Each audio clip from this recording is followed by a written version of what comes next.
ఓం నమః శివాయ. కాలానికి ఆది అయినవాడు, కాలానికి అంతమైనవాడు మహాకాలుడు. ఈ సృష్టి పుట్టకముందే ఉన్న శక్తి శివశక్తి. అటువంటి పరమశివుడు మహాకాళేశ్వర రూపంలో స్వయంభూగా వెలిసిన పవిత్ర క్షేత్రమే ఉజ్జయిని.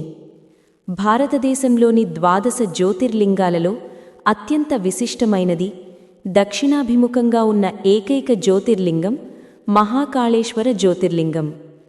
మధ్యప్రదేశ్ రాష్ట్రంలో ఉన్న ఈ ఉజ్జయిని నగరం ఒకప్పుడు భారతదేశ ఖగోళ కేంద్రంగా ప్రసిద్ధి చెందింది. గ్రీన్విచ్ రేఖకు ముందే కాలగణన ఉజ్జయినినే ఆధారంగా చేసుకుని నిర్ణయించేవారు. అటువంటి కాలాన్ని శాసించే క్షేత్రంలో మహాకాలుడు నివసిస్తున్నాడు.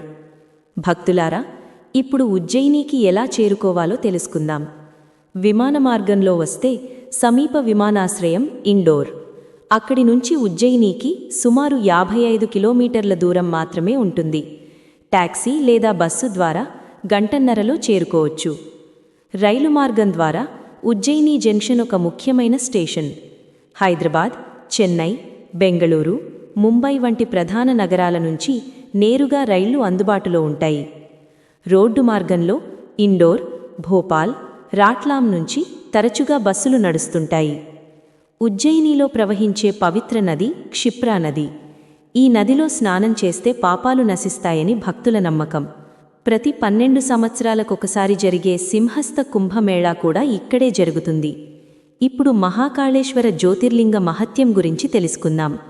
ఈ లింగం స్వయంభూ, అంటే మనుషులు ప్రతిష్ఠించినది కాదు, శివుడే స్వయంగా వెలిసిన రూపం.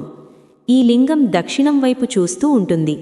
దక్షిణాభిముఖ లింగాన్ని దర్శించడం సాధారణంగా సాధ్యం కాదు, కాని మహాకాళేశ్వరుడిని దర్శించడం మహాభాగ్యం. శాస్త్రాల ప్రకారం మహాకాలుడిని దర్శించిన భక్తుడికి మృత్యుభయం, కాలభయం, గ్రహదోషాలు నశిస్తాయి. జీవితంలో ఉన్న అనేక కష్టాలు క్రమంగా తొలగిపోతాయి.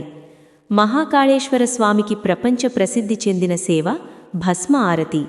ప్రతిరోజు ఉదయం సుమారు 4 గంటలకు జరిగే ఈ భస్మ ఆరతి ప్రపంచంలోనే అత్యంత ప్రత్యేకమైనది. భస్మం అంటే నశ్వరమైన శరీరానికి గుర్తు, అహంకారానికి అంతం, శివతత్వానికి ప్రతీక. భస్మ ఆరతి సమయంలో శివలింగాన్ని భస్మంతో అలంకరిస్తారు. ఆ దృశ్యం చూసిన భక్తుల కళ్లలో నీళ్లు తిరగక మానవు. ఈ భస్మ ఆరతిని దర్శించాలంటే ముందుగా ఆన్లైన్ బుకింగ్ తప్పనిసరి. సాంప్రదాయ వస్త్రధారణ తప్పనిసరి. పురుషులు ధోతి, అంగవస్త్రం ధరించాలి. భక్తులారా, దర్శన విధానం విషయానికొస్తే సాధారణ దర్శనం, శీఘ్ర దర్శనం, ప్రత్యేక పూజలు అందుబాటులో ఉంటాయి. సాధారణ దర్శనం ఉచితం. శీఘ్ర దర్శనం టికెట్ ద్వారా త్వరగా దర్శనం చేసుకోవచ్చు. రుద్రాభిషేకం, మహామృత్యుంజయ జపం వంటి పూజలు చేయించుకోవచ్చు. దర్శన సమయంలో ఓర్పు, శాంతి చాలా ముఖ్యం. మహాకాలుడిని కేవలం కళ్లతో మాత్రమే కాదు, మన హృదయంతో దర్శించాలి. భక్తితో ఒక్కసారి జై మహాకాల్ అని పిలిస్తే చాలు, ఆయన కరుణ మనపై వర్షిస్తుంది. కాలానికి అతీతుడైన మహాకాలుడు శరణు కోరిన భక్తుడిని ఎప్పటికీ వదలడు. జీవితంలో ఒక్కసారైనా ఉజ్జయినిలో మహాకాళేశ్వరుడిని దర్శిస్తే మన జీవితం కొత్త మలుపు తిరుగుతుంది. ఈ వీడియో మీకు నచ్చితే లైక్ చేయండి, మీ శివభక్తులతో షేర్ చేయండి, మా ఛానల్ను సబ్స్క్రైబ్ చేయండి. ఓం నమః శివాయ.